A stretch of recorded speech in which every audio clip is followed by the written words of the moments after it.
bienvenue dans ce 56e Eco Weekend. Après un excellent début de mois de novembre, les performances se sont stabilisées sur fond de doute cette semaine. C'était également l'occasion de rebondir pour les valeurs à la traîne comme les actions chinoises ou encore l'or. Alors, ces doutes qui ont conditionné les performances de la semaine sont de nature différente selon les régions. En Europe, par exemple, la recrudescence de la pandémie ramène le spectre des mesures de confinement. Ainsi, les Pays-Bas envisagent de restreindre les activités et le vice-chancelier allemand Olaf Scholz appelle quant à lui à de nouvelles mesures.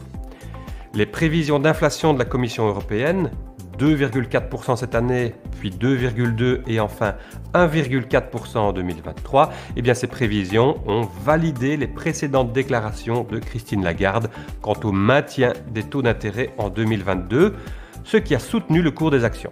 Espérons que les tensions géopolitiques entre l'Ukraine et la Russie ne dégénéreront pas. Aux États-Unis, c'est l'inquiétude des consommateurs quant à l'impact de l'inflation sur leur pouvoir d'achat qui se développe. Les récentes données d'inflation n'ont en effet rien à voir avec l'Europe. 4,6% pour la mesure corps, c'est-à-dire hors éléments volatiles tels que l'énergie et l'alimentation, et une prévision de 4,9% en 2022. Comme on le voit, dès que l'inflation touche le marché de l'emploi, les conséquences sont très différentes. Il ne fait donc plus de doute que les taux d'intérêt américains vont devoir augmenter en 2022. En conséquence, le dollar s'est renforcé. Et malgré cette hausse du dollar, on assiste à un renforcement de l'or qui réagit à l'évolution des taux réels qui, eux, diminuent.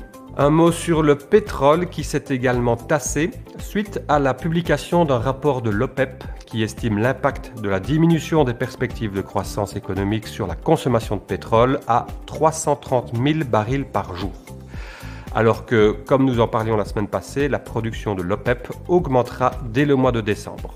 Je termine sur les actions chinoises qui ont bien progressé cette semaine. Ici, l'inflation est beaucoup moins transmise aux consommateurs grâce à un gouvernement qui est très directif.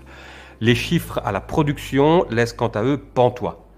Ensuite, alors que les taux d'intérêt pourraient difficilement être augmentés au vu du ralentissement économique à l'œuvre, le fait que la Chine impose un prix maximum pour le charbon, bien que ce soit une mesure probablement très coûteuse, ce prix maximum répond à la préoccupation.